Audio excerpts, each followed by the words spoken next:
There's no better feeling than a personal win, and the State Farm Personal Price Plan can help you do just that. Talk to a State Farm agent today to learn how you can bundle and save with the Personal Price Plan. Like a good neighbor, State Farm is there. Prices are based on rating plans that vary by state. Coverage options are selected by the customer. Availability, amount of discounts and savings, and eligibility vary by state. Heed the Call with Dan Hanzus and Marc Sessler is on Underdog, so why not start playing on Underdog today? Underdog now has vulture protection. If you pick higher on a designated running back's touchdowns and they get vultured at the 1-yard line, the worst. As long as no other entry in your selection is graded as a loss, your entry will be refunded and you'll receive a free pick. So if you had James Cook, here's the example, score a touchdown on Sunday when Josh Allen ran it in the end zone, your Cook pick was automatically covered by vulture protection. So download and start playing on the Underdog app today. Sign up with the code HTC, that's us, and receive up to $1,000 in bonus cash for our U.S. audience only. The Heed the Call podcast plants its flag on Sunday nights. They tried to silence us. They tried to separate us.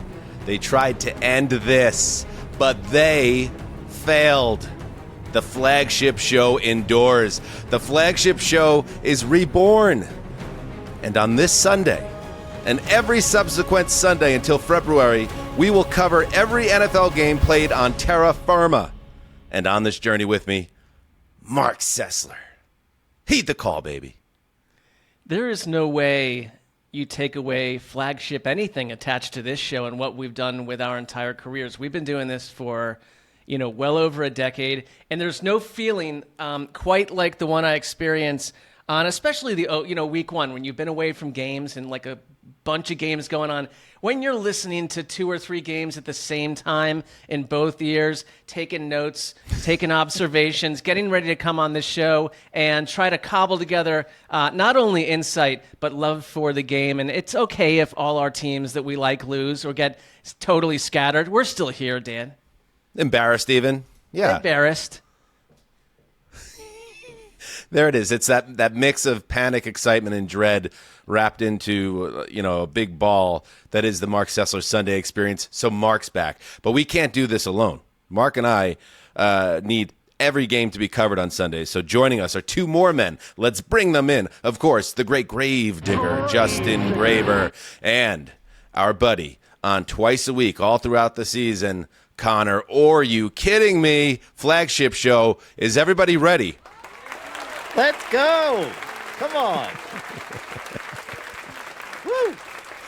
Justin, are you okay? Because I learned, kind of an important show for us.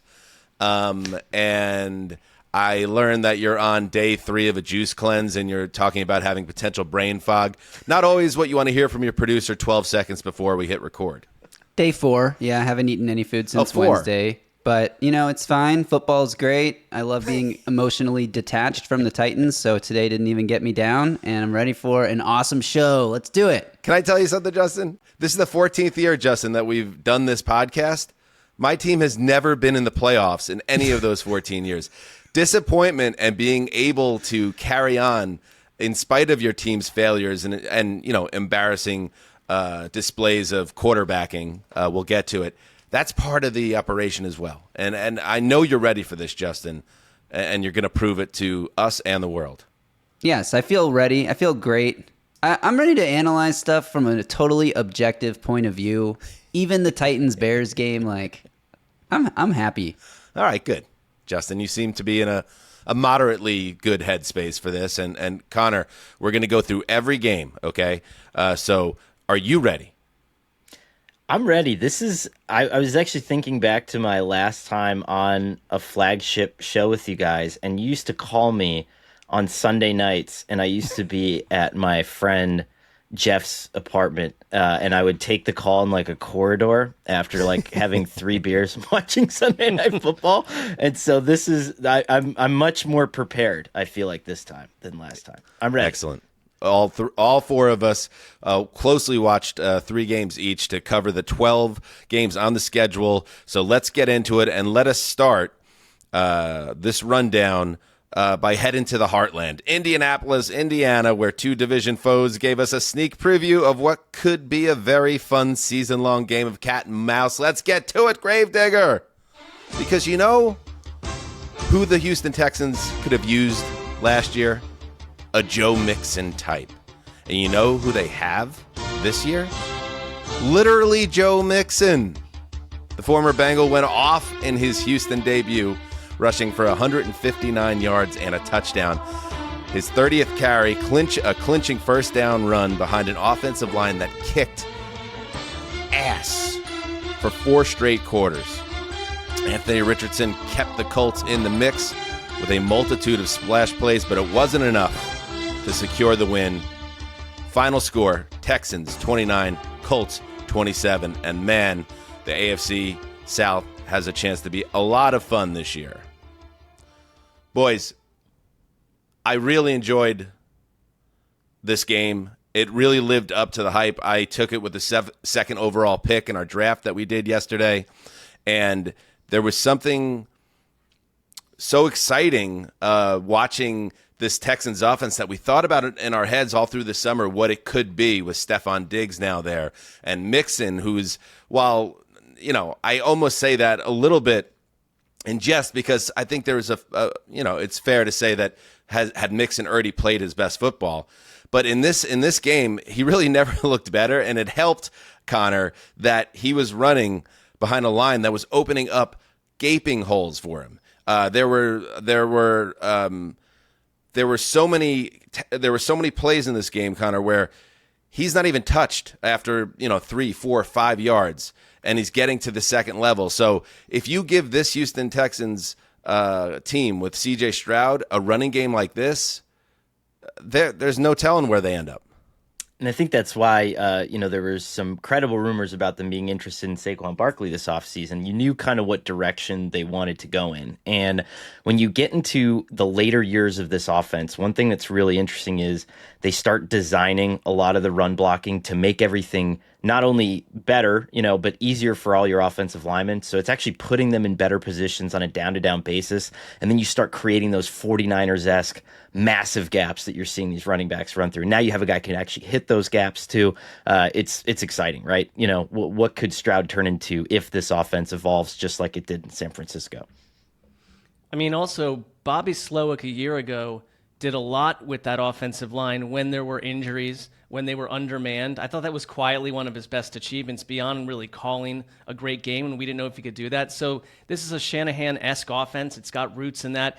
And this was the missing element a year ago. A healthy line, but B, the idea that Mixon can come in. And, the last couple of years, I was wondering, okay, you could have gotten Mixon. You could have gotten Derrick Henry. You could have gone after Saquon. You got Mixon, and I haven't been, thoroughly impressed with the guy. At times, there have been injuries. He's not been fully healthy. But the version that I saw today, watching portions of their drives, it's like, Dan, this is pretty wild. I mean, it's such a help for C.J. Stroud, too, to have this support. He didn't have this a year ago, and he thrived. Yeah, there was to the point of the line blowing out just huge holes. Late in the game, Mixon was averaging more than 4 yards before contact per rush, and the Colts allow 5.3 rushing yards per carry in this game. That was a strong suit last year. It was 4.1 per game last year, so that's something they obviously have to get fixed right away. And the only reason they end up hanging in this game is that Anthony Richardson is making just crazy plays. He had 3 50-plus yard completions in this game, Richardson, including a absolutely gorgeous arching spiral where he's under pressure and he loses his footing, his back foot, and he regains it and then drops a absolute dime into Alec Pierce's hands for a touchdown. And he wasn't perfect by any stretch in this game, Richardson, and his stat line backs that up. But the explosiveness and what makes him so interesting, Justin, it's all there. He had 9 completions in this game, 9 for 212 yards, 2 touchdowns, and also had a rushing touchdown as well in this game. So he is that you're still seeing he's playing fairly recklessly, but he's also built, you would think, potentially to play this way. It didn't work out last year, but you don't want to see him playing soft, and he did not play soft in this game, and he kept them in it, even if he was imperfect at times. The pass to Alec Pierce that you're talking about went 65.3 yards in the air, the third longest completion in the next-gen stats era, which goes back to 2016. And like you said, like, he didn't even really step into that throw. He was like falling away with guys hanging off of. I have no idea how he was able to launch that ball with such power and accuracy. And then the touchdown run that really was like just to keep Indy connected to the game on a fourth down from near the goal line where he powers his way through what felt like the entire Texans defense. I mean, the electric plays, like the tantalizing upside flashes every time he takes the field. If he can stay healthy, you wonder if the inconsistency can turn into consistency, because he also threw a really bad interception where he was just way high over his intended receiver. He got picked off by a safety, and I think some of that stuff, like the touch throws over the middle of the field, is where he's still struggling. And I heard an interesting theory on Anthony Richardson that because he's so yoked, he's so jacked, that he literally like can't compress his elbow enough to like feather a throw over the middle of the field, and I wonder if that's something he just really needs to work on. Connor deals with that now. Same. Now that he's like Same. dedicated his body. There's no more like 3 beers and watching football with Orr, so he gets that. That was like Brady. Yeah, So I just wonder if he can put it all together. It's clear the upside, but can he do that, and how quickly can that come together for Indy this season? Yeah, and I want to give credit to D'Amico Ryans, and this guy has done such a good job in a short amount of time turning the Texans, and it helps to obviously have a franchise quarterback on your side. But there's a moment in this game where you had a decision to make. You're up 22-20, and it's 4th down and goal at the Indianapolis 2. You could kick the field goal, which probably is the safe play, and it puts you up, obviously, more than a field goal, but less than a touchdown, and then you're holding on for dear life. But instead, he put his faith in the offense, and they draw up a great play that takes the Colts and puts them flat-footed. It's a 2-yard touchdown pass to Stephon Diggs, another arrival there. He had 2 touchdowns in this game, and that is the play that essentially sealed the win. So you see the way, and then the way the game ends is with, again, this new running back, Joe Mixon, behind this offensive line on 3rd and short, and they just blow through another hole for the clinching first down. So I would imagine, Connor, if you're D'Amico Ryans, you're sleeping very well tonight because you kind of pushed all the right buttons and you have absolutely established something that they were hoping Dameon Pierce would be for them last year, a real dog in the backfield to balance things out. And he gave Joe Mixon the most carries he's ever had in his career in this game. So that gives you a little idea what they want to do with this offense. I mean, any defensive-minded head coach, this is a dream come true. You're controlling the clock, and you're doing it against, your chief competition in the division and one of the best play callers you're going to face all year on the other side of the ball. So you're able to keep the ball away from Shane Steichen, which I think a lot of teams would like to do. All right, let's move on. Great start, great game. I was very happy with that as the 2nd overall pick. I thought maybe Sestog, he had the 1st overall pick, and he said, he reached a little bit, I thought, with Dallas at Cleveland, but maybe he'll get a gem. Mark, take it away. A gem it was not. Bye-bye weird offseason. Dallas looked tried and true in a fiery, life-squeezing win over the lustily booed at home Cleveland Browns. Give me a break. This was about Dallas's stars showing up in full. Dak Prescott hurling beauty darts just hours after becoming the highest paid quarterback in football. CeeDee Lamb, Dan called this ages ago, exposing Cleveland early and looking like an absolute star, Pro Football's best wide receiver. Brandon Aubrey telling Justin Tucker, step aside. Kevontae Turbin slicing out Cleveland's heart with an electric punt return. But it was Micah Parsons who cracked this Browns team like an egg right away, leading a defense that piled up 6 sacks, 16 QB hits, 2 picks, a forced fumble. Cleveland's offense looked disorganized, minus a plan, and overwhelmed. 54 yards at half and 39 yards in penalties. Lifeless from there. The Browns were -2 starting tackles and it's week 1, I get it, but Deshaun Watson on his own remains as lost at sea as he does found. Not even half of today's Baker Mayfield was this performance by Deshaun. And I'm telling you right now, heavy drinking in the flats tonight after Dallas bashes Cleveland 33-17. This was an embarrassing opener for the Cleveland Browns. They looked 5 minutes in like they knew this was over, and they had no plan to punch Dallas back in the mouth. Embarrassing. Yeah, I had this on the second screen for the late games, and I wanted to. Obviously, you want to see Cleveland, and you want to see what Dallas looks like after a whole summer of storylines about how Dallas isn't any good anymore or whatever. And this is the Tom Brady game, and maybe we'll get to that a little bit. But yeah, the thing that jumped out to me, obviously, the Cowboys look great, and this was the Mike Zimmer get off my lawn game. He absolutely cranky old man wanted nothing to do with the Browns stealing his thunder in his first game as the DC of the Cowboys.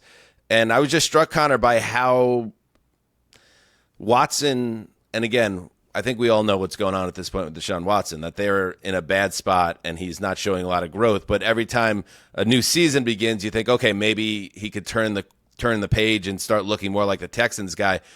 This offense, it's like how many throws into the flat, how many short slants over the middle behind the wide receiver, how many panicked scrambles out of the pocket, and then, he tries to get some daylight and gets dragged down from behind. He just seems like a totally different player.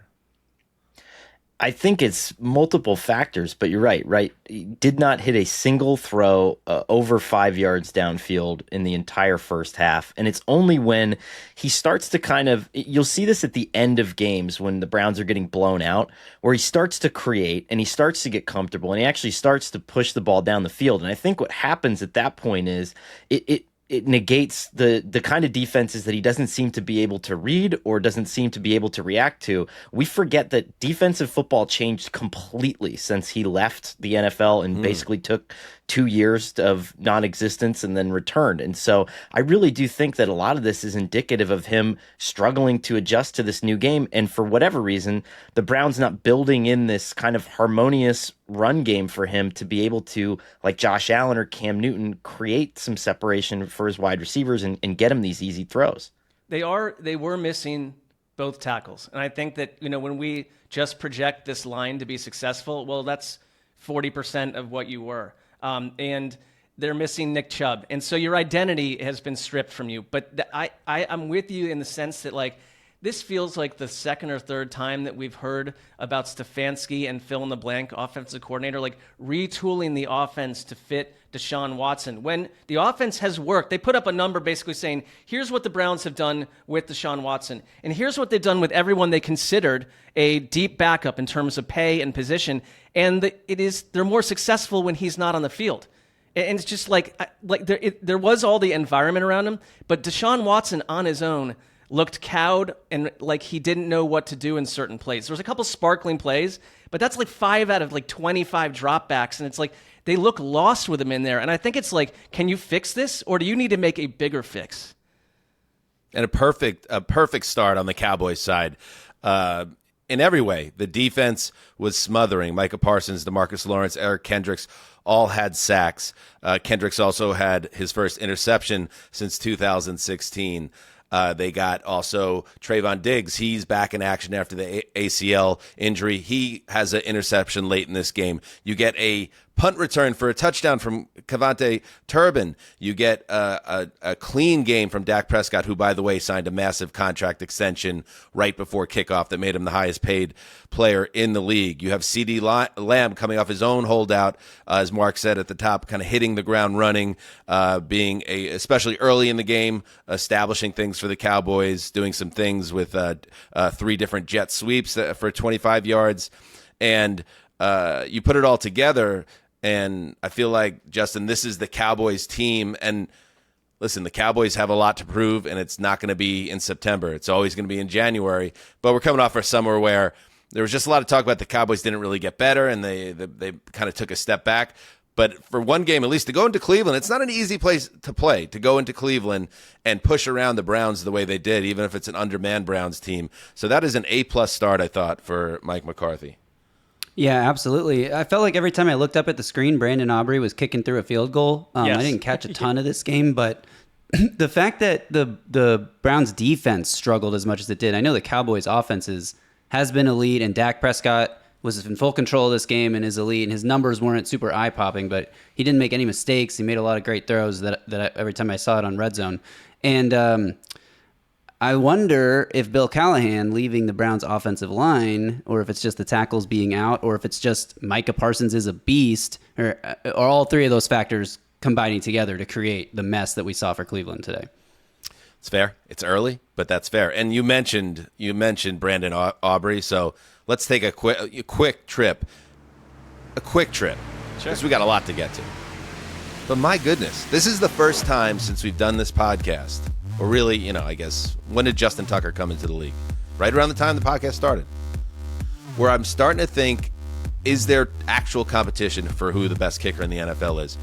Aubrey went off in this game, 4 for 4, multiple 50-yard kicks, long of 57. He hit a 66-yarder in this game that was waved off by an illegal procedure or a delay of game of some kind.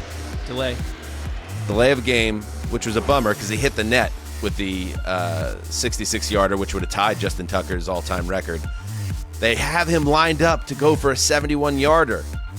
And then they chicken out. And I love Mike McCarthy, but give that dog a chance. He just split the uprights from 66. But that's who we're dealing with now. That the fact that a head coach would even think, and Bones, the special teams coordinator, would even think, should we try this? Should we try a 71-yarder? Tells you that they are dealing with a weapon that's a difference maker. And yes, I'm not ready to say, Connor, that I think the best kicker in the league now is in Dallas, not Baltimore. But you want to throw down the gauntlet and say that it's now a conversation? Okay. Got you, baby. If anybody's going to have the best kicker, it's going to be Bones Fossil, right? Uh-huh. Because there's a suite. It's leather. There's a lot of leather. There's a lot of plush. There's the idiots rolling in with the giant Magnum bottles and the sprinkle. The what do they call those things? The sparklers. Like that's Justin's area. But I think Brandon might want a piece of it. I'm just saying. Justin Tucker, one of the few kickers in the NFL with his own coach. Like many kickers don't have kicker coaches. And now Brandon Aubrey is saying, shove it. I don't need one of those guys. Yeah. Juicy. He's from my hometown of Plano, Texas. I played soccer when I was 8 years old with his older brother. Fun stuff. I bet his brother could kick the shit out of the ball, too. The crazy thing about Brandon Aubrey being one of, if not the best kicker in the NFL, is like he was a soccer player who the Cowboys were like, yeah, let's just see if he can kick field goals. And he's unbelievable at it. It's crazy. I'm paying an outrageous amount of money for my son, Jack, to be on a club soccer team. Yeah. I'm just going to send him out to the high school field and have him attempt 1,000 field goals a day until he hates me. That's my new plan for fatherhood corner there. Let's move on to our next game. It went down. It was the game. If you're in a survivor pool, for instance, this was the game that might have ruined your life because the Patriots and Bengals did battle and things went a little differently than perhaps we all assumed. Justin, take it away.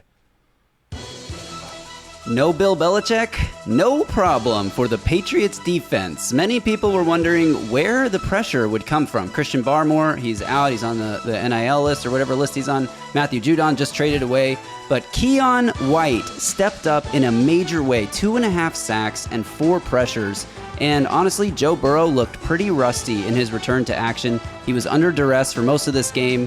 2 costly fumbles sank any hopes that the Bengals had of making a comeback. Led to 6 points off of those turnovers, which proved to be the difference in this game.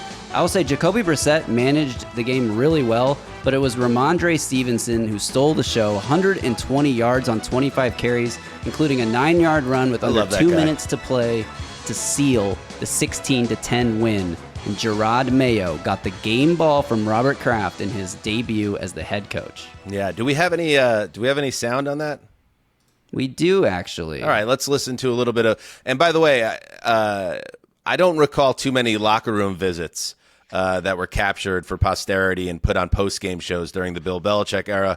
But here is Robert Kraft speaking with the team and his new head coach after a shocking win on opening day. Every one of you contributed. I'm so proud of the new players, the new coaches. People had all the excuses it couldn't happen, but you all did it, and I'm spoiled now. I'm going to count on a lot more to. Hey, yeah, we just getting started. Most importantly, we're giving you this game ball.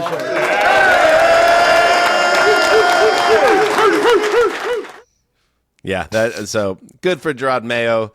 Good for the Patriots. Let's be real. Like nobody. I remember on the Thursday show, Connor just talking about. I don't even know when their first win comes. When you look at their schedule, because it's not a soft schedule for a team that seems to be outmanned. But they took advantage of the fact that the Cincinnati Bengals stink in the beginning of September. This is just a thing now. It is a thing. I picked the Bengals to lose to the Patriots when I predicted all 272 games a couple weeks ago, but then Oh hell yeah!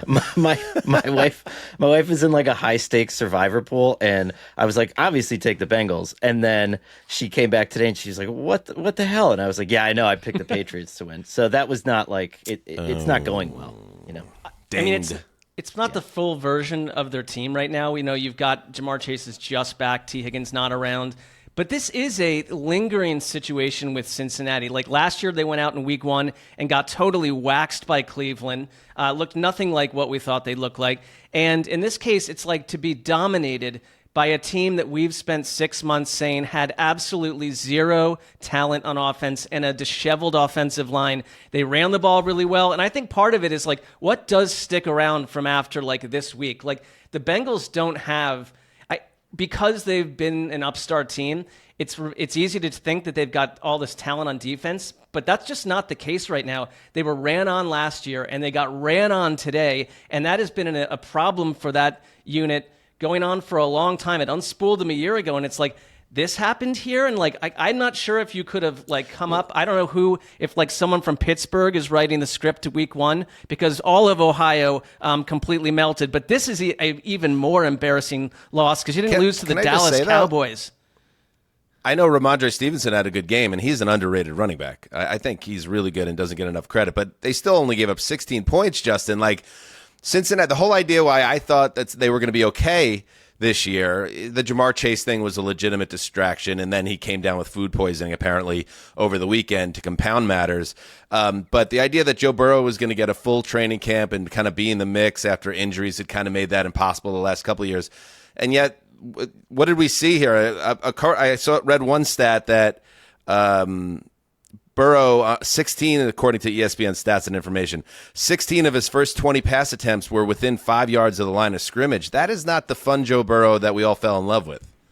Yeah, it was really weird. I mean, he was under pressure a lot early in this game, and then the Patriots defense was kind of stopped getting to him, but it was already getting to him mentally, if you understand what I mean. Like he was starting to feel pressure that wasn't there, and after like a second and a half to 2 seconds in the pocket, if he looked for his first read and it wasn't there, he was just dumping it down and checking it down. And Jamar Chase, who, you know, there was all this talk that he was going to be on a limited snap count. Would he even play without a new contract? You mentioned the illness he came down with. He ended up playing 40 out of 48 snaps.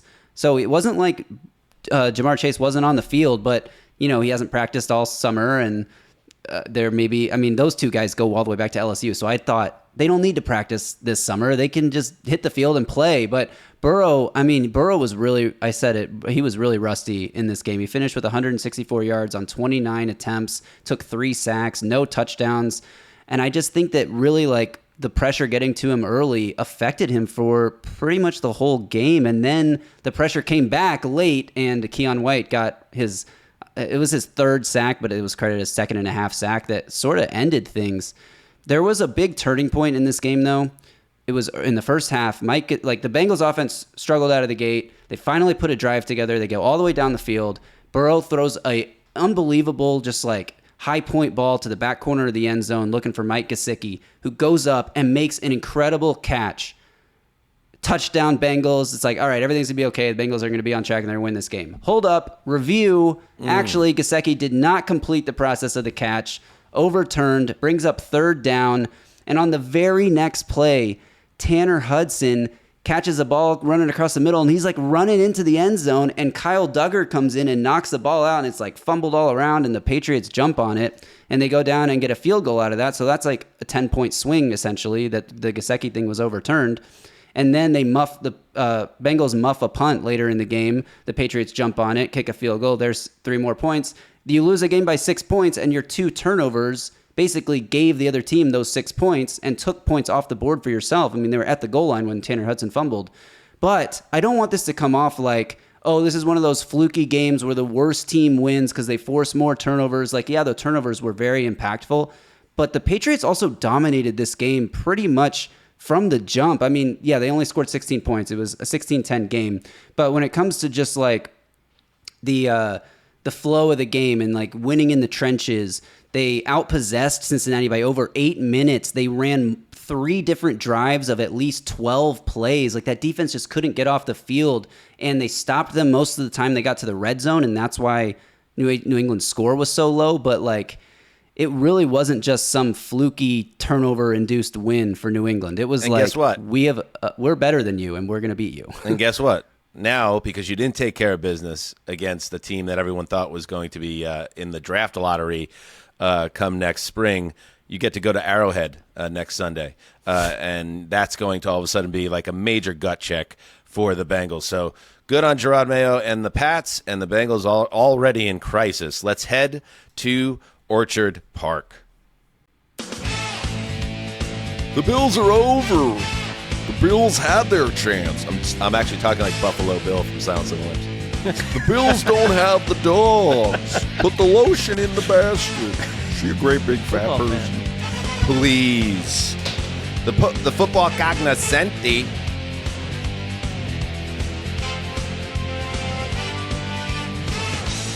Spent so much of the summer talking about the lack of dogs in Buffalo that we all overlooked the pit bull that remains off the leash in Western New York. Josh Allen is a frigging animal. The superstar QB put the Bills on his back with 4 total touchdowns, 2 on the ground, 2 through the air. 34-28 win for the Bills over a very game Arizona Cardinals team in Buffalo. The Bills wiped out a 17-3 deficit with 3 consecutive touchdowns wrapped around halftime. And it was a game that started about as poorly as possible. Down 17-3, as I said, with the Cardinals doing what they want. On offense, Kyler Murray looked great early on in this game, moving really well, showing no signs of any issues. Obviously, now he's that full year removed from the rehab of the injury, and he looks like he's going to be a player.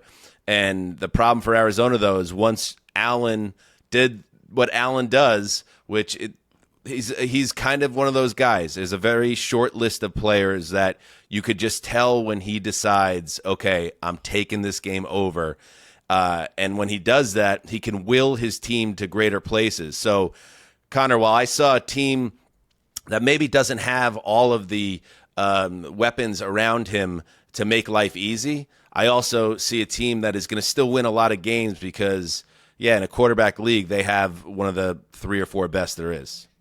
I think they will win games as long as Josh Allen stays healthy, right? And that was always the source of consternation. Like when Ken Dorsey was there last year, they wanted to limit the carries and then force Josh to start to take over in different ways. But what happened around the middle point of last year, like right before Ken Dorsey got fired, it was really interesting.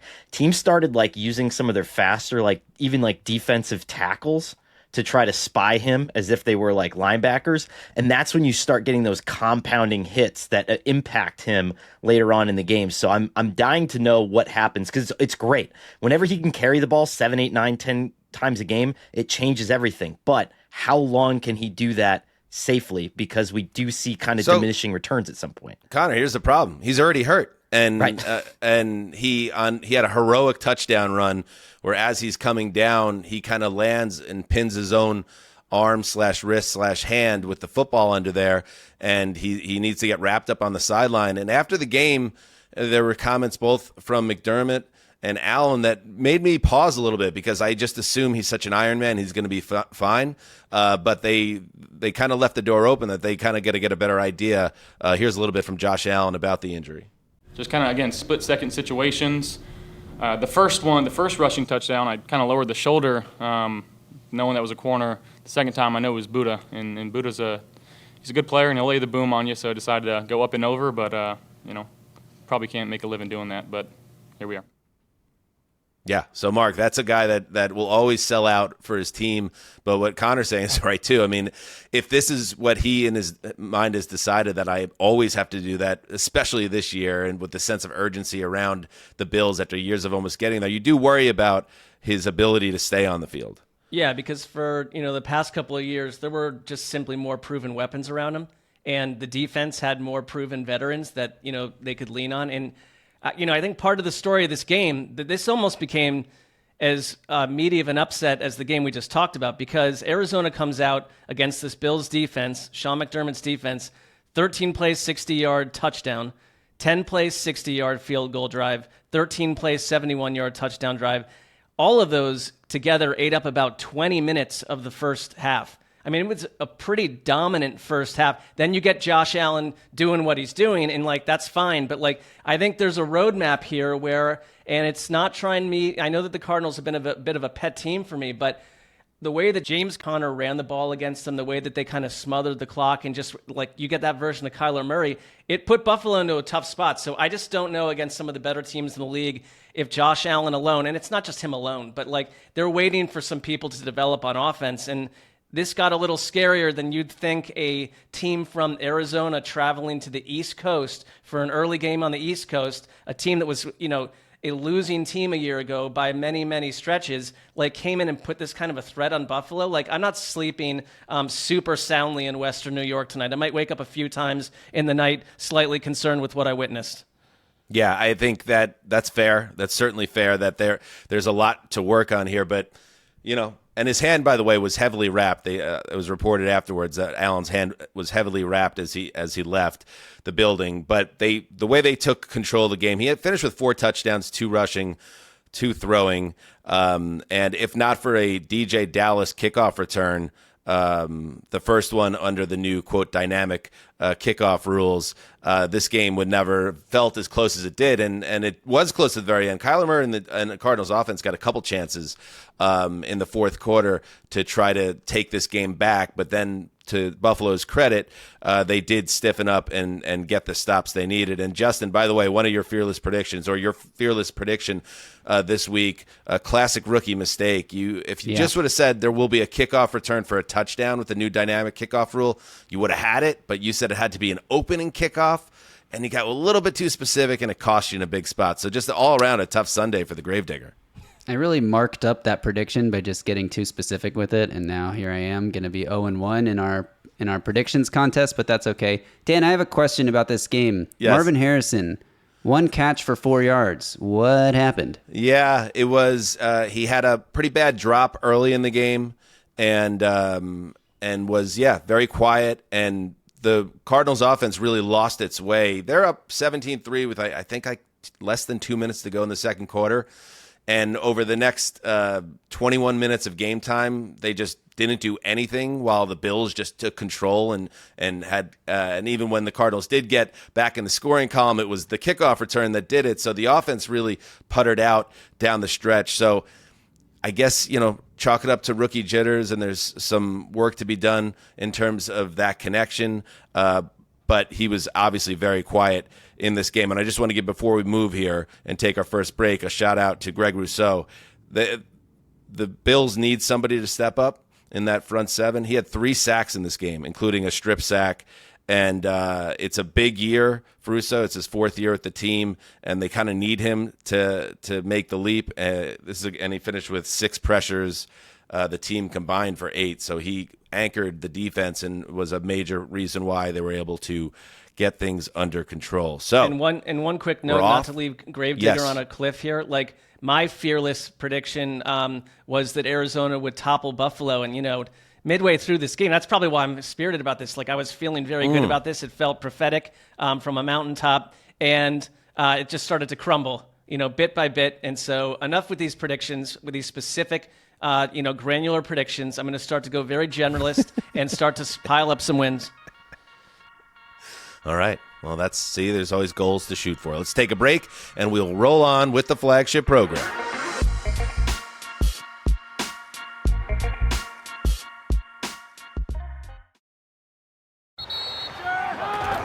Whether you're ordering wings for the game, whipping up a 7-layer dip, or ordering pizza, there's something about football that makes you want to eat. And this football season, Uber Eats has the best deals on game day food. No matter what you're craving, from 2-for-1 pizza to buy one, get one wings, Uber Eats will be dropping new deals each week, all season long. Uber Eats, official on-demand delivery partner of the NFL. Order now. Terms and conditions apply. See app for details.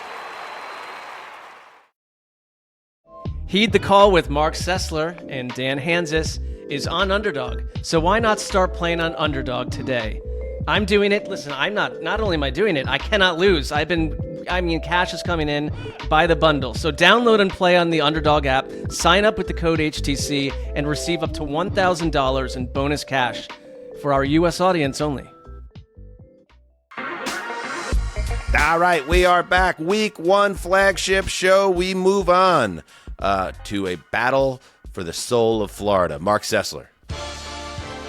Tyreek Hill started the day cuffed by the Heat outside Hard Rock due to a driving infraction, but he was vertical hours later, helping Miami out of a 14-0 hole with a sizzling 18-yard scoring grab and 130 yards on the day. The Dolphins were asleep early in general, but they awoke to topple the Jaguars in a comeback special. Miami couldn't run the ball out of the gate. Tua was pent up early. 2 drives fizzled on 4th down in the first half. But Hill and Waddle both wound up with 100+. It looked a lot like last year by the end. And the Dolphins defense, led by Emmanuel Ogbah and also Javon Holland, the latter, with Jacksonville trying to end the game, who caused a killer Travis Etienne fumble that triggered Tyreek's touchdown on the next play and put the clamps on Trevor Lawrence late. The Dolphins 20-17 in a comeback special. And honestly, more questions, Dan, about the Jaguars closing games. They had this thing, and Travis Etienne is a very reliable running back in general. Didn't fumble all last year, I believe. This fumble was one of the killer turnovers of the entire day and let the Dolphins right back in. Yeah, I said on Thursday, I just never pick against the Dolphins at home in September. But as I was seeing the score bug or the scroll underneath while the other games were going on, I was like, oh, maybe, the Tyreek drama. And I saw Jalen Waddle went out of the game at one point and was being tested for a concussion, and maybe it just wasn't their day. But the thing about that team, when it's going right, Connor, is they're always just one big splash play away from getting things figured out. In this game, you had a Devon A-Chain catch and run for, I believe, 50 that kind of got the offense moving a little bit. And then Waddle made some plays and started getting hot. And then the big one is the Tyreek. It feels like it's not a matter of if, it's when. And he goes for 80 and a touch, and order gets restored. It's a tough team, especially this time of year. Yeah, and that's sort of that's the one side of the coin, right? That a defense can never be at ease against this team from September through like the middle of November. And then all of a sudden everything kind of changes and the dynamics change. But defensively as a coordinator, there's just no real consistent way to approach this, even though they did do a really good job, I think, at the beginning of the game too. How about this offensive line, Mark, for the Jags? Because we're coming off a year where Trevor Lawrence was trying to play through injury. He probably should have shut it down before he did, because he obviously was not playing well. And in this game, you have the Dolphins consistently getting in his face when the Jags had a chance, apparently, to a game-winning drive. They give up back-to-back sacks, and you're just going to end up getting this guy hurt again. 10 quarterback pressures, according to Next Gen Stats. It really came late. The Ogbah sack ended a major attempt there. Jalen Phillips, who looked great, came in and did the same thing soon after. And it was really, you're watching the Jaguars. I think that ETN fumble, it seemed to break their spirit, because that had he rolled in and scored and they were close, that game's over. I think you would have put the Dolphins into a blender emotionally, because they really weren't themselves. Brutal. But that brought them back entirely. And to me, they ran the ball pretty well, Jacksonville. So that part of their line, with Tanks Bigsby had a big role today. I don't worry about it from a run angle so much from what I saw. But Trevor Lawrence, if he's dinged up, it's like with Josh Allen.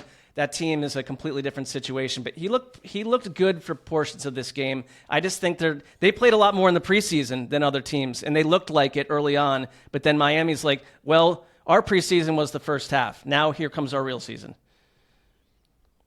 I would not to discount, guys, the fact that, like, and you saw it last year with Brandon Staley and the Chargers, where every prospective head coach wanted that job, and it does impact the way that you do things. Every coach who is up for a job or who is about to be up for a job wants that Jaguars job. And I think that there's something to that. And I would watch the way that Doug Peterson, all these guys, Press Taylor, they respond to this, because it's a very real thing that, you know, maybe you start making some decisions that you wouldn't. Maybe you're trying to do things that you wouldn't. I think there's a lot of pressure on this gig that not a lot of people are talking about. Mark, to your point, per ESPN Analytics, the Jaguars had a 92% chance of winning the game before Etienne fumbled the ball, which immediately preceded the Tyreek 80-yard touchdown pass. So that's how you lose football games. Speaking of Tyreek Hill, let's hear from Hill. One of the strangest things I've ever seen is when the video starts getting out there in social media that, you know, Hill out of his car, laying on the pavement, cuffed with these cops standing all around him, and fans walking by as fans are filtering into the stadium to watch Tyreek Hill play.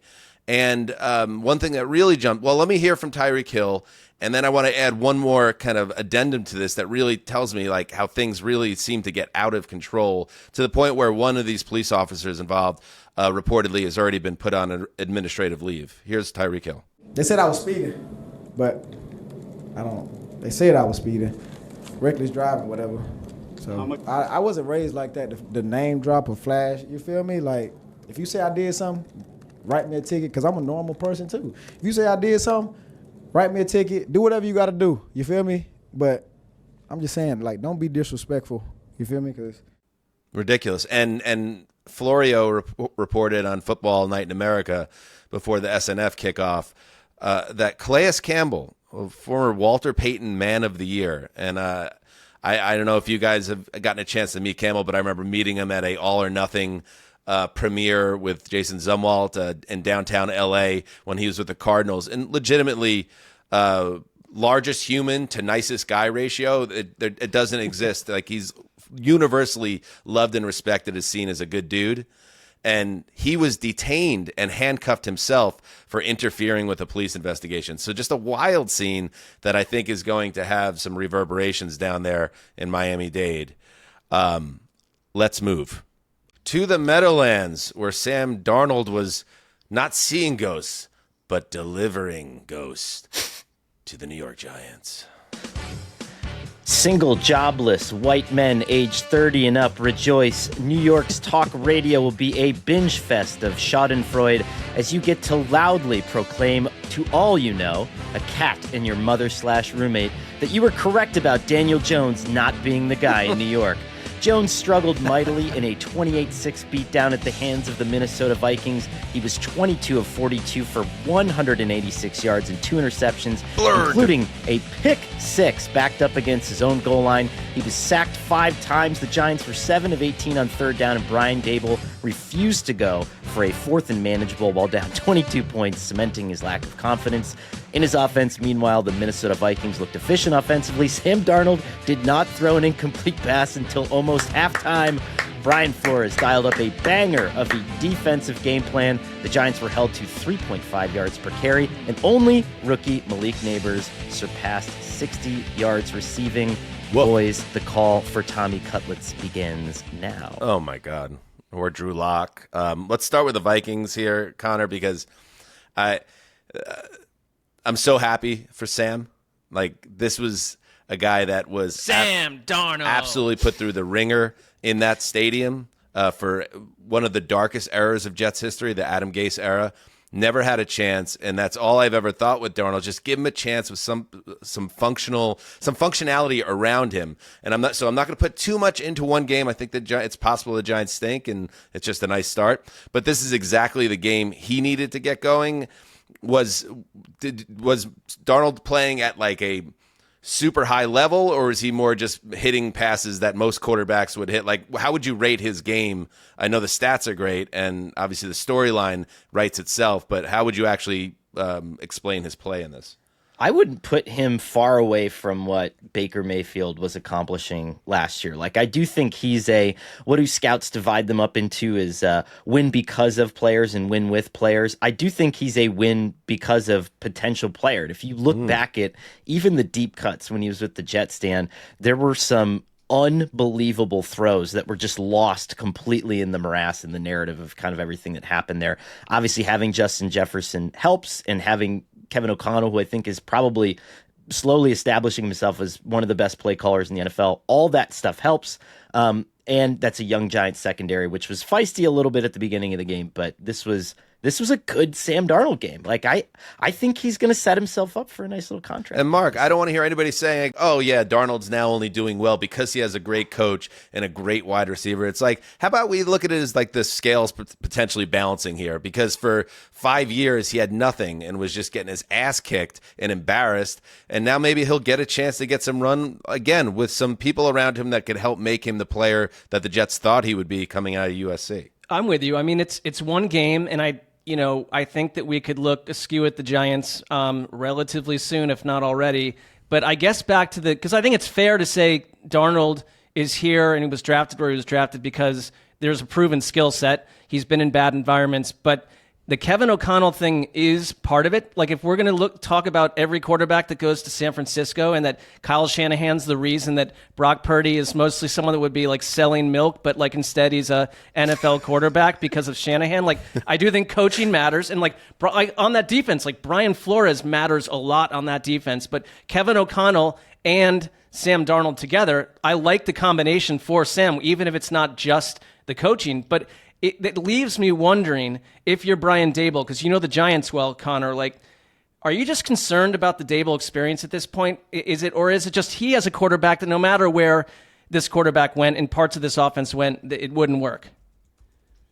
I think this is just another example of like the organization meaning well but not being able to get out of its own way. And I think, trying to fall in love with Daniel Jones as hard as they did and putting themselves in a position where this was really the only option. I mean, Patriots weren't going to give up Drake May. The Commanders weren't going to give up Jaden Daniels. This was kind of it for them. But I really think Brian Daboll did everything he could this offseason to make it work, to the point where he was pressuring Daniel Jones on every snap in camp. I mean, he made it very clear that he was going to pull the rug out from underneath him, I think. And at some point, I do think that's going to happen. I mean, I think it has to happen sooner rather than later, because I don't think Brian Daboll's waiting around. He knew it took him 27 years to get this head coaching job. I don't think he's going to wait and let him get sunk by Daniel Jones.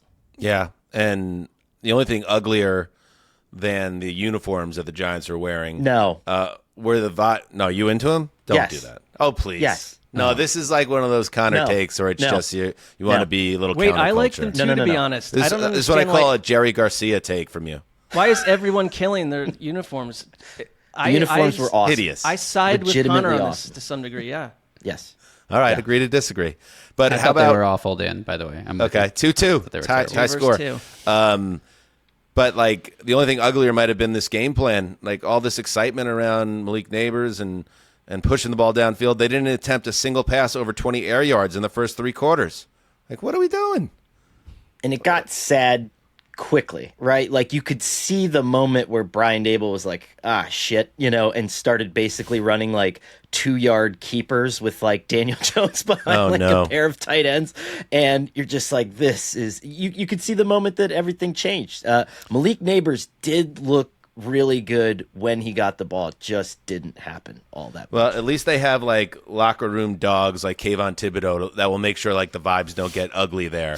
You need those high character guys. Yes, Another Justin. guy who looked awesome with the ball in his hands is a guy that many people like Joe Mixon left for dead because he's old and washed. Aaron Jones, 14 carries for 94 yards. He was ripping off runs left and right and a touchdown. I mean, I think that was as important to Sam Darnold's success as anything, is that he had a strong running game in front of him. And it's not like Aaron Jones should be seen as Dalvin Cook or something. Like, Aaron Jones is still a very productive player, and I thought what the Packers did was kind of a lateral move with Josh Jacobs, so that was a really good pickup by the Vikings. I think, hey, listen, I picked them to go to the playoffs. I've been talking about Sam for a long time. I think this offense can do some damage, and that's a great start for them. All right, let's move on to Atlanta, where the Kirk Cousins era began. Marc Sessler. The citizens of Three Rivers are drinking Iron City beer in the streets and openly fist-fighting their aunts and uncles out of sheer joy. Can you win a game with nobody else but a money kicker and a defensive world crusher? Yes, you can. Chris Bosworth, on a good day for kickers, 6 for 6 banging field goals, and he had to become the punter at one point and did fine. And TJ Watt was an anti-hero operating from a place of satanic fire. 2 tackles for loss, 2 QB hits, the game-ending sack, and it could have been much more. He had 2 strip sacks wiped out by penalty. He was all over the place, and it's not unusual to see that, but he looked incredible. Kirk Cousins was trapped in a hellscape as every Falcons lineman allowed multiple pressures. Cousins did not help with a pair of ugly picks, the second a ghastly one to Dante Jackson, giving Pittsburgh the ball in the red zone, up 15-10 with 2 minutes to go. Justin Fields, underbaked. Russell Wilson was inactive and still somehow in pads. I don't know what was happening there. But Boswell and Watt didn't flinch. Yinzer's 18, Dirty Birds 10. This is 2024 Steelers football. Man, a perfect Steelers win. When they go 9-8 or 10-7, remember this game and 5 more like it, that they just always find a way. 6 field goals for Boswell, 3 of them longer than 50 yards. Unbelievable. And yeah, Russell Wilson, he's a weird guy. Russell Wilson, full shoulder pads underneath the uniform. Like, how is it, Connor? That's some odd behavior for a guy that was inactive with a calf injury. So this is not the first time that something like this has happened. So if we go back to when he was in Denver, if you'll remember, there were sort of like, it wasn't going well. And then all of a sudden Brett Rippon was supposed to make a start. And then there was a very strange sort of like statement put out by Adam Schefter that was like, well, Russell Wilson really wanted to play and his coach said no. And then this exact same thing happened today where it was like, 20 minutes before the inactives come out, there's a very strange report that's like, hey, well, Russell Wilson wants to play and his coach says no. Wait, see how long Mike Tomlin puts up with something like that.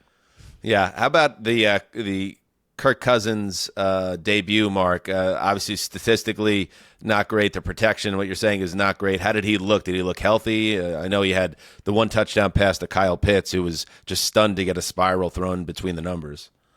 He looked healthy.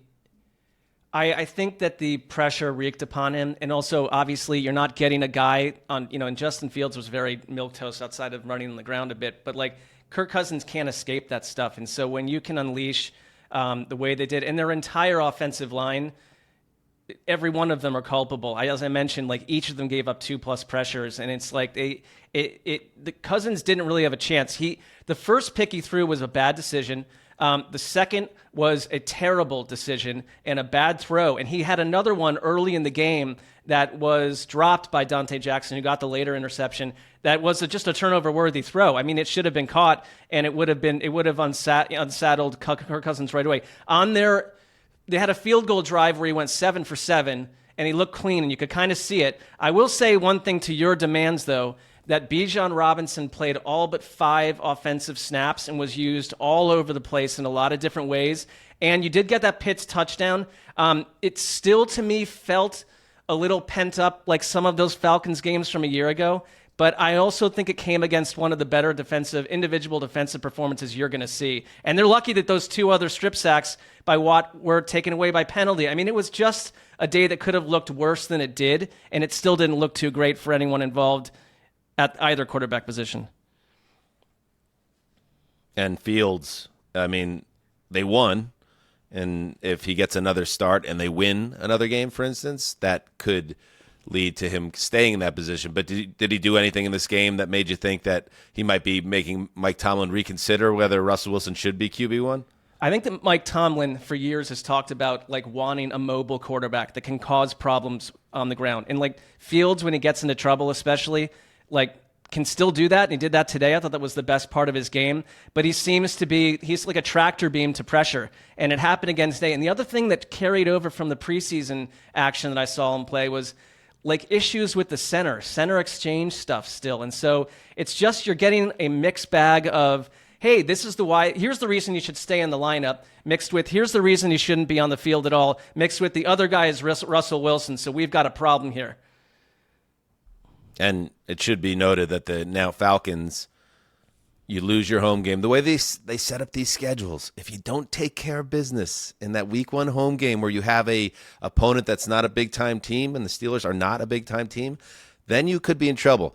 The Falcons now go on the road Monday Night Football against the Eagles, and they created this. Remember that. If things go terribly next Monday night, Michael Penix on the bench is going to be something that's going to become a drumbeat story, as ridiculous as it might seem to a lot of us.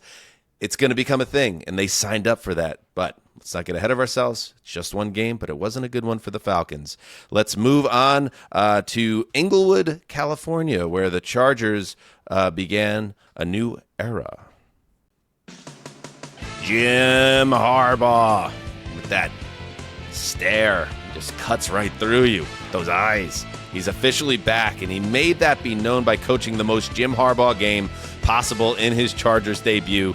The Bolts smothered Gardner Minshew and the Raiders on defense, and the start of the attack. The star of the attack was, of course, starting running back J.K. Dobbins, who went off for 135 and a touchdown on just 10 carries. Yes, he did look like he had a piano on his back when he broke a long one in this game, so maybe the speed isn't where it is, but absolutely effective in limited work. The end result, a 22-10 win that wasn't necessarily pretty to us, but surely was a thing of beauty to Jim Harbaugh.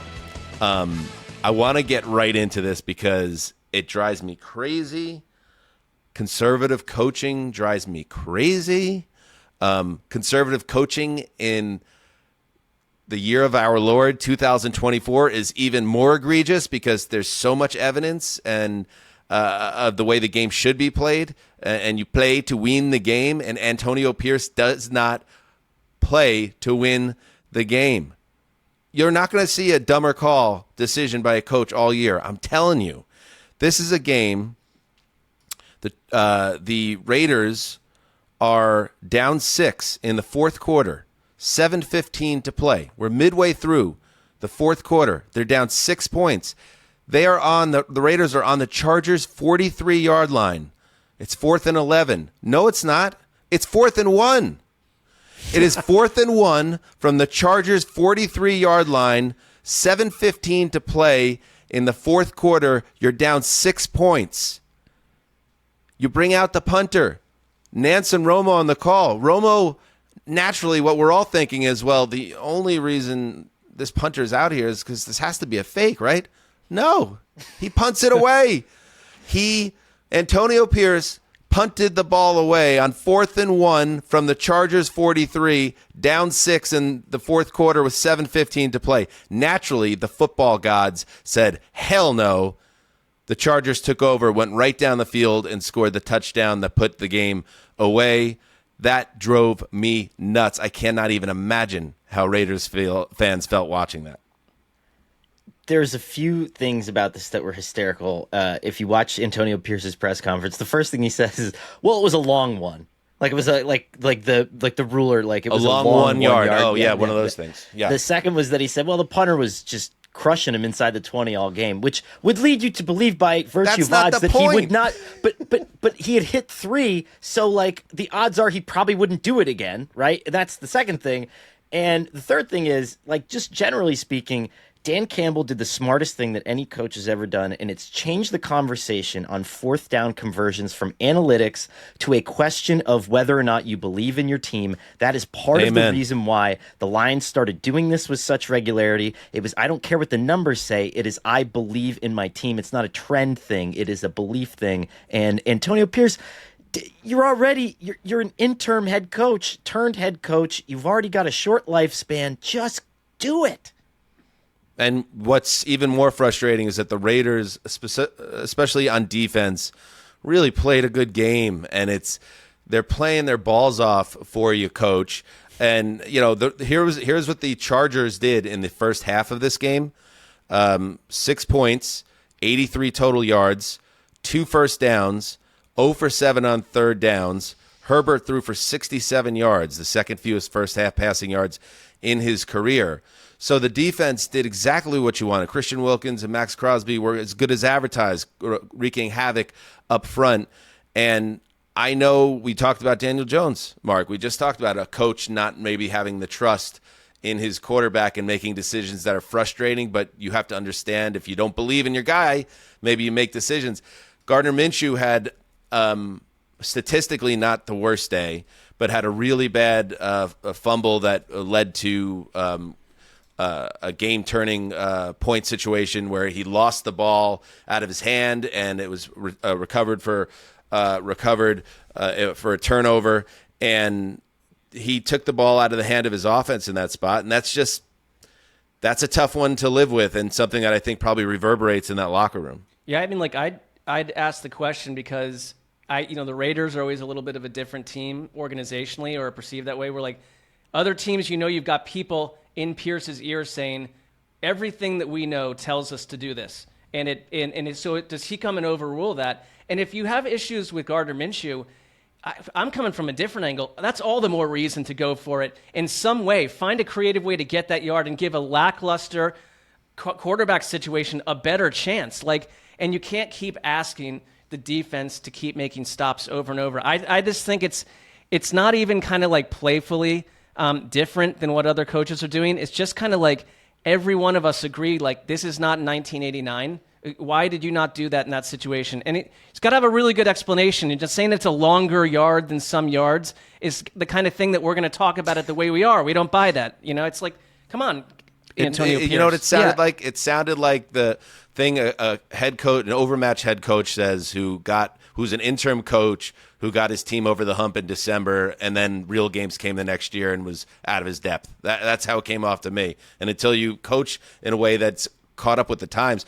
That was the first time that any coach did something in that situation, which was punt on 4th and 1 in plus territory when you're within a touchdown, since Rex Ryan in the 2016 Bills opener against the Ravens. It just doesn't happen anymore. It's just mind-boggling because, what's your alternative hope here? Is that you punt it, you get a stop, they kick it back to you, and you have a short field, and then you have to drive, 40, 50, 60 more yards and go score a touchdown? Right. When you are 1 yard away from continuing the drive that you have? Come on. Shout out again to Dobbins, who's dealt with a lot of injury issues, obviously, in his career, and that was a really nice performance for him, so you want to see what he has next. And shout out to Ladd McConkey, who had the kind of closeouts touchdown in this game. He made two guys miss, was looking nice and slithery. He's going to be a guy that's going to be very helpful to Justin Herbert, who overall he looks like a guy that no longer has Mike Williams and Keenan Allen and is going to have to figure some things out with his passing game, and it might take time for that to happen. All right, let's take a break, and then we will move on.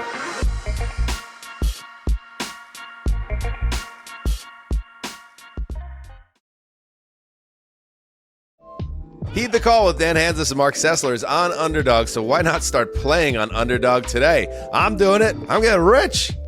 Download and play on the Underdog app. Sign up with the code HTC, that's us, and receive up to $1,000 in bonus cash for our U.S. audience only. All right, we are back. Let us head to the land of the 12s with Conor Orr. A game that looked like it was played by a tribe of Scottish hill people who received a briefing on the rules in a foreign language minutes before kickoff. Sunday's hottest club was Seattle versus Denver. Seattle won this game 26-20 despite one of the weirdest stretches of football in recent memory. Seattle committed a holding penalty in its own end zone for a safety, and then a few short drives later called a running play out of the shotgun deep in their own end zone, which resulted in, you guessed it, another safety. Two safeties. The scores in this game were at different points: 5-3, 8-3, 9-8. Stop. Seattle became the 26th team in NFL history to give up two safeties in a game. They also did this, guys, in 1982 against the Broncos at the Kingdome. Bo Nix finished 26 of 32 for 138 yards and 2 interceptions with some bright spots. Field goal drive at the end of the half with a great back shoulder throw to Josh Reynolds. Meanwhile, weird start from Mike McDonald in this game. First 3 plays of the season, sack, interception, false start. And then he was also getting a very weird back rub from Marshawn Lynch, just like in the middle of the game. Wait, Marshawn Lynch? Yeah, just like on the sidelines, like rubbing his back, like in the middle of the game. So just a very weird. And Mike McDonald just doesn't look like one of those guys that is expecting it, is excited about it. But like the whole thing was just so weird. But no running game for the Broncos. Bo Nix looked wild most of the time. And we never got to see Seattle get into that really cool sort of no-huddle offense that I think we're going to see at some point this season, but definitely not today. Yeah, I thought that given Mike McDonald having the whole summer to game plan here and how raucous it is up there in the Pacific Northwest and Bo Nix's first game, it felt like a really tough assignment for the Broncos, but also like what you're explaining to me reminds me of that old Kevin Clark tweet that always gets resurfaced, which is the Seahawks have never played a normal game. So it's good to see that streak continued here. The hand, I still can't get over though.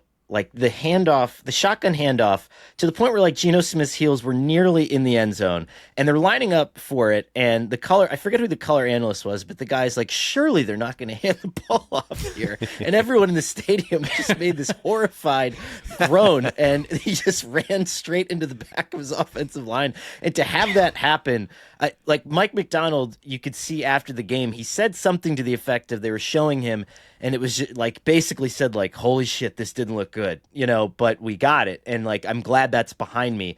He got this job because he was this kind of brainchild, I think, who is going to outthink a lot of these great offensive coaches. But this was thank God he survived that speed hump and got over it, because this game could have been really bad. I'm looking at the drive chart for Denver, and they had 15 drives, and by my count, 10 of them went for less than 20 yards, and 8 of them for like less than 10. So what was the frustration, irritation level of Sean Payton?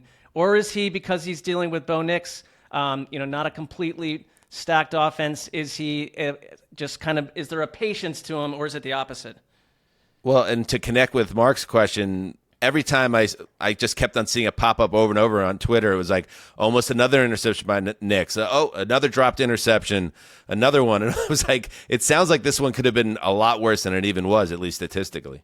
We didn't talk about this in the Browns game, but there were so many near picks in that game, Mark, too, and I know you remember that. But this had the same feel where this game could have been an unmitigated disaster. And it goes back to the preseason where Bo Nix is moving a lot when he doesn't need to be. It's sort of like, when you feel awkward or uncomfortable, you just kind of are expending energy and sort of wheeling around in the backfield. And he's still doing a lot of that, which is really weird. And it was bad when they got to the point where like Sean Payton was kind of like leaning on his mobility at points in the game just to try to get him to go. But Sean Payton, by the way, very aggressive sunglass choice, by the way. Very like, really? I don't know if anyone wants to just take a look at that, but that sounds like a Game Pass thing I look forward to tomorrow. Yeah. Tape study. Yeah. Geno Smith faced a lot of pressure. One thing to keep an eye on here, George Fant, their tackle, went out with a knee injury and was quickly ruled out.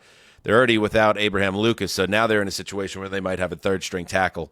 So that's something to watch out. And you know what else? Bo Nix has got to watch out because they get the Steelers next. So, it's cool to be like, the first rookie quarterback since John Elway is starting for the Broncos, but do we ever think maybe to put these guys in better positions? Yeah. Not that Zach Wilson needs to be thrown to the Wolves again. No. For Christ's sake, keep Zach tied to the bench. Garrett Bowles left this game too, so that's not the person you want leaving the lineup with T.J. Watt times 6 coming at you. All right, ugly win, but the Seahawks will take it. Let's head to Soldier Field, a new era. Justin Graver is going to talk about his favorite team. Oh boy.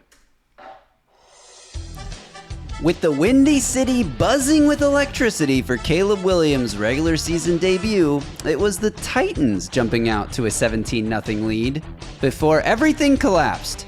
Chicago stormed back with 24 unanswered points without scoring an offensive touchdown. They had a blocked punt returned for a score. That sparked the comeback, and then a pick six a few drives later gave the Bears the lead for good. Both quarterbacks struggled in this game. Both defenses excelled in this game, and the Bears may be in this new era of quarterback play. They got all the hype around this quarterback, but in a lot of ways, this felt like the same Bears team we've been watching for decades. Special teams and defense leading the way to the 24-17 victory. And a fun stat for you. Yeah. There is one quarterback in the last 30 years with over 25 pass attempts, under 100 passing yards, 3.2 or fewer yards per attempt, 0 touchdowns, and a win. That's Caleb Williams today. Hey. Well, I think Caleb Williams in his comments after the game, he had the right perspective where I think he said, like, after the game when everybody was celebrating, he was just kind of sitting off a little bit and appreciating all the good vibes around him, knowing that he didn't help, and he wants to try to fix that for next week. That is a crazy stat, Justin. And I'll say that, like, yeah, I saw, again, this is a game that I'll be watching on Game Pass, but you saw 17-0, and then you blinked, and all of a sudden they were down 7, and the throw, listen, we'll see about Will Levis. We know he's great in his mayonnaise commercials, Graver, and I'm not going to pile on here, but now it's year 2, and the interception that he threw that changed this game, the pick six, is a throw that he cannot make ever again. That is Zach Wilson. That is Daniel Jones. That is the stuff of busts, and that was a major turning point in this game. It was the turning point. It was 17-16 when he made that horrible play, which started, by the way, with him taking the snap and immediately drifting to his left. And he drifted right into the pressure. J.C. Latham, the rookie left tackle, was credited with giving up 5 pressures in this game, but I think 3 or maybe 4 of them were on Will Levis, like drifting to the side in the pocket and like going straight into the pressure. So he goes straight into that pressure. He's like getting pulled down from behind, and he tries to flip the ball, I guess, out of bounds. But instead, he flips it right to Tyreek Stevenson, who takes it back all the way for a touchdown. And was he trying to throw it away? I thought he was trying to hit that receiver in the flat. He might have been trying to hit the running back in the flat. Either way, no bueno. He did a play like this earlier in the game where he did try to throw it away, and it didn't even get back to the line of scrimmage, and it like barely bounced at the feet of the running back. And it's like, I will say, coming out of this game, I'm pretty concerned about the long-term outlook of Will Levis. I don't want to make an overreaction to week 1 in a new offense against a defense that was very, very good last year. But there are some concerning signs, like, yeah, that was a horrible decision. Flush that one. Like, good quarterbacks make bad plays all the time. It happens. But the constant drifting in the pocket, the inability to really like get the passing game going in the intermediate area of the field, like beyond 10 yards, is a concern. And the Titans as a whole, as an offense, they kept trying to do the short passing game, the screen game, the check down to the running back game, and this Bears defense just did not. I felt like maybe they missed 1 tackle or 2 on like a Tony Pollard touchdown run, but it felt like they weren't missing tackles hardly at all. The Titans receivers and running backs were not shaking out of tacklers. But Will Levis, he did make some nice plays with his legs, but he also took some big hits on those plays, and at one point sitting on the sideline with a heating pack on his back because he took a massive shot to the ribs or to his back, and I don't know if that affected him. But you're spinning out, Justin. You're spinning out. Justin, it's okay. It is his 10th start, though. See, yeah. I think the problem is because it's year 2, and like there's been all this talk about, well, it's like 10 starts. Like I see some similar stuff that I saw from Caleb Williams, like the Sebastian Joseph Day sack, where Williams is like figure eighting and thinking it's August, I can run away from this and make a play, and it's like lessons being learned. And like I don't know, we have no patience with these guys, but Will Levis has played 10 games, Exactly, Justin. Keep the faith, buddy. You believed in Levis this morning. A lot of football to play. The Bears win this game despite just 148 yards of offense. And shout out to Hard Knocks favorite Jonathan Owens, also Simone Biles' favorite, who scooped up that block punt that was the initial turning point of the game and returned it for a touchdown. So that's pretty cool. All right, Justin, keep things rolling with a little Commanders-Bucks talk. Baker Mayfield and the Buccaneers dominated this game. Wait, hold on a second, Justin. I just want to hear, just play this song. I haven't heard this song in 35 years. Play it. Really stabbing on that synth, and I like it. Yeah, it's nice. All right. Okay, go ahead. Back to the setup. Baker Mayfield and the Bucs dominated this game from start to finish. Tampa Bay finished with 37 points. They scored points on 7 of their 8 drives, excluding the final kneel downs. And including each of their first 5 drives, Baker threw 4 touchdown passes, finished with a passer rating of 146.4, which as of the time of this recording is the highest passer rating of any quarterback of week 1. How about that? 2 touchdowns to future Hall of Famer Mike Evans. On the other side, Jaden Daniels was electric in his NFL debut, especially with his legs, but he was like the lone bright spot in an otherwise pretty forgettable game for Washington. Bucky Irving exploded onto the scene, the rookie running back for Tampa Bay, 62 yards on just 9 carries. Chris Godwin looked like the pre-ACL tear version of himself, and the Bucs cruised to a 37-20 victory that really was not as close as that score would indicate. I feel like Dave Canales leaving led to a lot of questions about whether this offense would continue to thrive. But, man, the way you just described that, Justin, that is a tremendous way to kick a season off and kind of build on the positivity garnered in Baker's first year there. He really did a phenomenal job running the offense. I mean, he was averaging 9.6 yards per attempt in this game. He only took 1 sack. But he was also great at evading pressure because there were a number of times that it felt like Washington had him dead to rights and he was definitely going to be sacked, and he would like spin out of it or run through the contact and either pick up yards with his legs or make something happen on the move. He threw a really nice touchdown pass on a deep post route to the rookie receiver Jalen McMillan. And earlier in the game, he had him on the same play and he overshot him. And they came back to it later in the game and he hit him. And I was super impressed. I said going into the season, I thought Liam Cohen reuniting with Baker Mayfield as his offensive coordinator was going to lead to what felt like continuity for the Bucs offense because they bring back all the personnel. Obviously, you change offensive coordinators, but when the quarterback has a relationship with that guy, it's not as big of a change. And we saw it come to fruition. I will say Washington's defense, like especially in the secondary, not a great group of players. So perhaps this was a sort of a mirage against what's probably going to be one of the worst teams in the league. But at the same time, I picked the Bucs to win the NFC South, and I feel really good about it after today. It is interesting that like we're talking about a day where like Baker Mayfield and Sam Darnold both shown. And it's like these guys went through so many career changes, right? Connor, like Baker had, I think, 4 different coaches in Cleveland. Then he's on 3 or 4 different teams after that. And to be in the same place with a lot of the same pieces around you for a full offseason, it helps and it shows. I think it matters. Like, Mark, you remember this when Baker was with the Browns and someone asked Hugh Jackson if he had talked to Lincoln Riley or asked about the offense that Baker succeeded in. And he was like, no.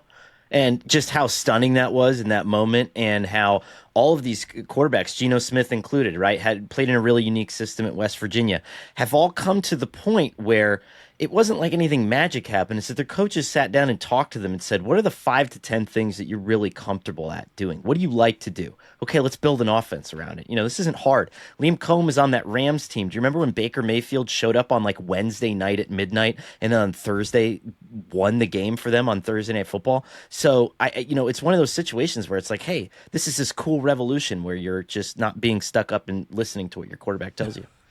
The Commanders' one offensive play, according to ESPN, that went for more than 30 yards, and it was on like a short pass to Brian Robinson Jr. Yeah. So we're going to see, yes. On the Commanders side of things, like there was a lot of concern. They traded Jahan Dotson, that their number 2 receiver, and the rest of the receivers who aren't Terry McLaurin were not going to be good enough to help in this game, and that totally weren't going to be good enough to help this season, and that totally came to fruition in this game. Austin Eckler was their leading receiver with just 52 yards. Terry McLaurin was extremely quiet, 2 catches for 17 yards. And Cliff Kingsbury, I mean, we know he likes to run 3 receiver, 4 receiver, even 5 receiver sets. And they don't have, those sets right now, the personnel on the field is like Terry McLaurin and Diami Brown and Brian Robinson, Austin Eckler, Zach Ertz. Like, they don't have the playmakers to help out Jaden Daniels. But I do feel really good about my Jaden Daniels will rush for over 1,000 yards prediction. He had 88 yards today on the ground and 2 touchdowns, carried it 16 times. And I actually think it might be sustainable because he took a couple of hits, but he didn't really take a lot of big hits. He was sliding a lot. He jumped over a defender to get out of bounds one time. Like he had a nice game for what was on his shoulders here. So I was pretty impressed with Jaden Daniels. even though he didn't have a great statistical game passing the ball. All right. But he's electric with his legs. He ran 3 more times today than Robert Griffin ever did in a single game with Washington, which Isn't that crazy? Kind of funny. Talk about a sign of the times. I have one last thing to hit on this game, Dan. Sorry, I know I'm going a little long, but there was a really cool moment. Near the end of the third quarter, the Bucs set up a screen to Rachaad White. It went for 32 yards, but it was flagged for illegal man downfield. And it's like, oh man, that play's not going to count. Then the replay booth comes in, looks at the play, and they say, you know what? Graham Barton actually wasn't illegally downfield, so this play will stand. They overturned a penalty with the replay review, which is just a great development for the sport, for the NFL, which has, officiating questions left and right about full-time official and blah, blah, blah. When you can step in and say, you know what, that flag was a bad call, actually, this play should stand, and you can look at it on tape and clearly see that the offensive lineman is not more than a yard downfield. Why would you not do that every time? I was so happy to see that happened in this game. Good. So I wanted to All right. point How it out. about next we can review personal fouls on hits to the quarterback's helmet and hits over the middle. If we're really going to make some strides, that's my next call. Next call also will be, all right. So does Daniels have enough help? Maybe, maybe not. Does Bryce Young have enough help? Are we going to have this conversation again? To New Orleans with Conor Orr. Every game I got was terrible. Attention Panther fans. In away team seating section 104B, the Superdome has not sprung a leak. You are being showered by a cup of $500 Lagavulin hurled by the raging owner of the Carolina Panthers. The beginning of the Dave Canales era reveals just how poorly this roster has been managed for nearly a decade. Bryce Young threw 2 interceptions and compiled a QB rating of 32.8 amid a merciless pounding at the hands of a potentially spicy Saints team. Final score here, 47-10. Alvin Kamara, Jamal Williams each scored a rushing touchdown. Derek Carr threw 3 total touchdown passes, and Alontae Taylor, fun fact, became the first Saints defensive back to ever have 3 sacks in a game. The Panthers had no answer for any pressure. Anytime a linebacker got in the backfield there, it seemed to send Bryce Young pinballing, missed a lot of throws, even after properly navigating the backfield and avoiding defenders. Meanwhile, Saints offense thrived under new coordinator Clint Kubiak. Taysom Hill played like every single position and was actually taking consequential third down snaps, carrying the ball in short yardage. Foster Moreau looked really good in this one, too. The Saints put up nearly 50 points and only 2 catches for Chris Olave. Oh, my goodness. Mark, I feel like the Saints fan confidence meter will be up after week 1.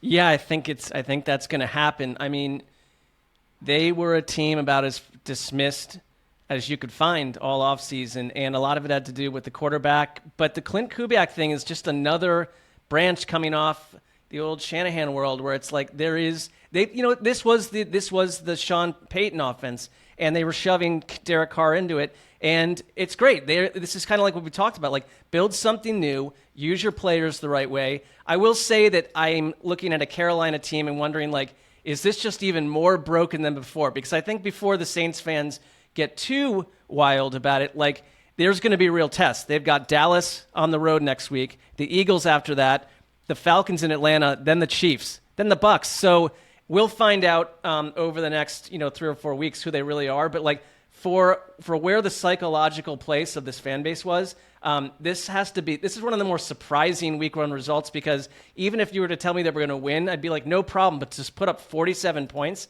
I don't really remember the last time post Breeze that the Saints did anything close to that. So this was not an expected result.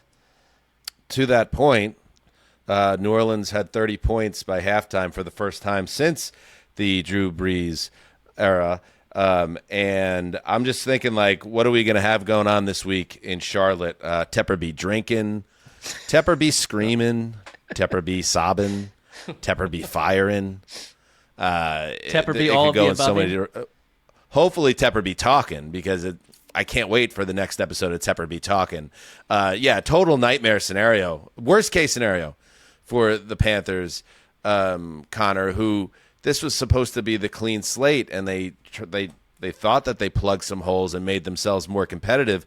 But unless the Saints ended up shocking the world, this is not a high-end team that just absolutely trounced them, and it points to potential disaster here. I mean, is Bryce Young Like, how would you label his game? I know statistically it's terrible. Did he look like he made any gains, or does he still look like the scared, overwhelmed, scattershot quarterback he was a year ago?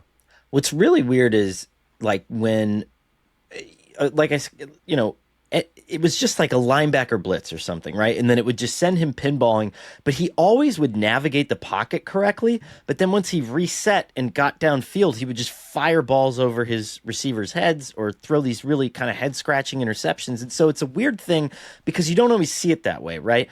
Quarterbacks who are scared are like running into pressure, like Justin talked about kind of with Will Levis. You're drifting into trouble. Bryce Young gets himself out of trouble and then makes the bad pass. And I don't know if that's just because the receiving core still hasn't come around. There's not a lot of talent there. The offensive line's bad. I don't know what it is. But if we project this further down the road, I mean, like, this is a team that looks like it could be in contention for the number 1 pick very easily. Oh, my goodness. That would be 3 years in a row. There's a crazy stat from this game that, like, Bryce Young had 3.06 seconds to throw, which is the 6th most of any game he's played. So it's like the longer has the ball, like, to your point, he's creating problems for himself. And it's like, I thought what Canales was going to do, because there was some preseason tape where it looked like he was getting rid of the ball quickly. He was decisive. It looked like a better situation for Bryce Young, but then this happens today, and it's like we're back where we started from. I know we're trying to find out if this is the year we finally see a team win back-to-back-to-back Super Bowls with the Chiefs. Has it ever happened? Has that team ever went back-to-back-to-back number 1 overall pick? The Panthers off to a bad start. And by the way, before we go to Sunday Night Football, the Derek Carr haters, just remember that there are these games as well. 19 of 23, 200 yards passing, 8.7 yards per attempt, 3 touchdowns, no picks, 142.5. He's not the best quarterback in the world, but he's far from the worst. This was a good day for Dan. All Dan's like little quarterback projects thrived so far. Got your Darnolds. He is no longer one of my projects, but in general, the New Orleans hate fest for that man, you have not seen truly bad quarterback play there in a while. He's not bad. He's just Derek Carr. To Sunday Night Football. Oh, Sunday night. There's our girl. Sunday Night Football. The Los Angeles Rams and Detroit Lions, and it was a corker. The Rams pull ahead late in the 4th quarter on a Matthew Stafford to Cooper Kupp joint.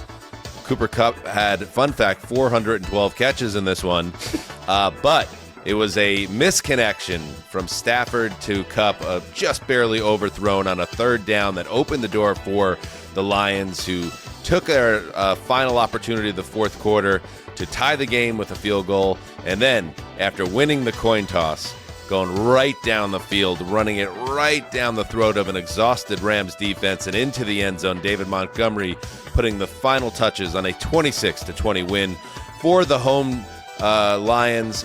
Big celebration at Ford Field. And Marc Sessler, this game very nearly did not go to script, and it really looked like the Rams were going to find the way, even though the Rams shot themselves in the foot repeatedly in this game. They were in position, but they left the door open, and what good teams do with slightly ajar doors, they kick the goddamn thing open, and that's what happened tonight. Right off the hinges. That's what they did. I think the regulation ended and the Rams had 21 more plays than the Lions, and you had a breakout game from Jamison Williams, and very few other people, including like Amon-Ra St. Brown, were part of the passing game, so it was a little bit of a strange performance for the Lions. And then when it mattered, and I have to tell you, you know what kind of football I like what happened in overtime to me is exactly what kind of gets my heartbeat going, because suddenly you have David Montgomery looking like an absolute battering ram. I think that 21-yard run followed by the 9-yard run, and then you've got the Rams defense essentially wishing they could be taking a nap at that point, like on an airplane home, because they're tired. None of them play in the preseason, and the Lions just kept. It just seemed to me that they almost got like play after play, like we are not going to be stopped. This suddenly turned into Dan Campbell's vision, Lions football, And that timeout where the Rams sat there knowing that the next play probably would end it, and then David Montgomery just batters in for the touchdown. That's what a team like the Lions with these expectations, shake off whatever happened before and just go be exactly who they are, their DNA, their nucleus. And that's why this Lions team is incredibly fun to watch. They just went and did exactly what this you thought. is why it's not since maybe Super Bowl 53 Patriots Falcons has a coin toss meant so much, because it felt like the game was sealed at that moment. Once you got to look at those Rams defenders, let me go through it real quick. After the kickoff for overtime, Khalif Raymond, really nice play call there on the end around for 12 yards. Montgomery for 21, Montgomery for 9. Goff, short pass right to Gibbs for 10. Gibbs for 3, Montgomery for 6, Montgomery for 8. The timeout that we talked about at the goal line, Montgomery in right side, game over. That is, I mean, for, like Mark's saying, Dan Campbell fever dream is how that game ended. It felt, though, even to me, it was before that, where right before the end of regulation, you had a couple of plays that were just outstanding, like Amon-Ra St. Brown tripping and then batting down a surefire Goff interception. Jahmyr Gibbs getting a first down and then, it ended up being the 10-second runoff, but having the wherewithal to try to backspin his way out of bounds.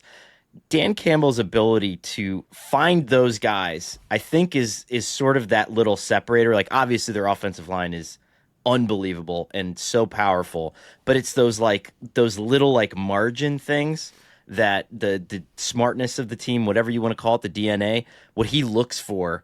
And it really does make all the difference in those little moments. Puka Nacua went out of this game with an injury. We saw him getting carted off. He did not return, was quickly ruled out. Gravedigger, did we see anything about that?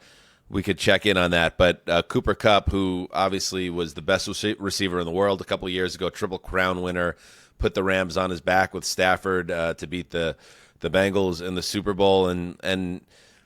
And going into this season, it was like, what version of Cooper Kupp shows up? 14 catches for 110 yards and that big touchdown in the fourth quarter. So, the Rams obviously are disappointed here, because you really did have a chance to get out of here with a win.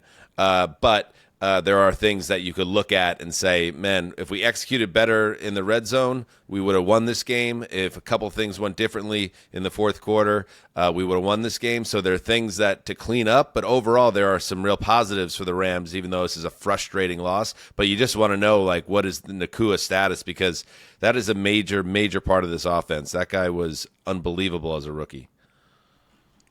There's nothing out there right now. Obviously, he was dealing with that bursa sack injury that Sean McVay back on August 6th said he kind of burst it and said it was going to be week to week, nothing serious, nothing structural. But landing on that knee like that, you wonder if he maybe sort of re-injured something that he was already dealing with in the preseason. Not good at all. I would just say that, on top of that, I mean, it's kind of incredible to see where the Rams were in this game, because at one point they had only two starting offensive linemen in there. Joe Noteboom went out, Steve Avila went out. It's and Stafford, I thought, and we texted a little bit about it during the contest, but Stafford to me looked spry and youthful and found a way to escape what would have been intense pressure in other situations, and made a couple throws in this game, Connor, that completely, I mean, they called one of them the throw of the year, and it was across his body under pressure. I don't even know how he could see where he was throwing it. Incredible catch, too, but it's Stafford finds a way, and I know he knows this, he knows this environment well in Detroit, but he finds a way to make some of these throws in every game that are incredible. But with half his line out there, battered, I thought that was just an incredible performance by Matthew Stafford. Yeah, strange. Patrick Mahomes isn't the only one who can do that, apparently, doing neat things with football. But I do think that, combined with the fact that even if Puka Nacua is out, the Rams do have this ability to identify those kind of people who will fit. And even there was a Jordan Whittington, I think, touchdown that got called back, and 6th-round pick that was doing a lot of Puka Nacua things in the preseason. I think there are a couple guys on that roster who can do it. I think they just have the position down really well. They know what they want. And so it's one of those things that I do think if Matthew Stafford stays spry, this offense can still be really good. Jameson Williams, as we said earlier, had the game that the Lions were, hoping that he was going to have. And if he becomes now over 100 yards, big play in this game, I think it's going to be the first of potentially many. Amon-Ra St. Brown, obviously, he's going to get warmed up and have big games as the season goes along. In that backfield, and you saw it obviously in overtime, perfectly split. Jahmyr Gibbs played 51% of the snaps. David Montgomery, 49% of the snaps. 11 carries for Gibbs, 17 carries for Montgomery. Gibbs runs 18 routes. Montgomery runs 12 routes. They both contribute and both score. So, Ben Johnson knows what he's doing. Collinsworth did a really nice job, and we were texting a little bit about it. Connor, Sean McVay, who, is the godfather for so many teams in terms of the offenses being run in the league now, their use of motion to find ways to get Cooper Kupp open, even when everyone knows that Cooper Kupp is the guy that they want to get the ball to, made no more clear than on that touchdown, just a masterclass in that. So, I feel okay about the Rams coming out of this game. I would be super frustrated as a Rams fan, and when you're on that plane flying back to L.A., you're pissed because you had this game, but there's things to be optimistic about. What goes into those motion choices, too, is some of these teams are insane. I remember sitting with Doug Peterson after the Eagles Super Bowl in his office and them saying that, hey, on the game-winning touchdown to Ertz, we looked back at the Patriots tape, and on 30% of the time when these guys saw this motion, one of the defensive backs would bump into the other guy. So we knew that something would happen, right? And so you find these little things where Cooper Kupp did this before that game, that go-ahead touchdown, and the guy that was supposed to be shadowing him, man, tripped. And you better believe that they've watched him do that 100,000 times, and you know that maybe 10% of the time he's going to fall, and you're just building in those little tiny things where you're giving yourself this little edge. I mean, Cooper Kupp in no world should be theoretically just being able to get this much open space, and they're able to do that, which is really neat. So great end to a solid opening Sunday of action. We're going to be back on Monday night recapping Jets-Niners and the close of week one, and I, as you might imagine, I'm filled with excitement and anxiety about that game, so we'll have a reaction to that. Great job by everybody here, Gravedigger, Connor, Sessdog, of course. We're off and running. This is going to be fun. Mark, you feel good about week one recap? I do. I mean, I'm having fun talking to the three of you, and, I think it's admirable that... Grade it. If you're I'll give it a solid B. If you're Connor, it is essentially 2.5 minutes from midnight right now. That's commitment to the effort, right? Absolutely. Connor, get some sleep. And yes, if you do want the official grade of this show, it is a B-. Heed the call.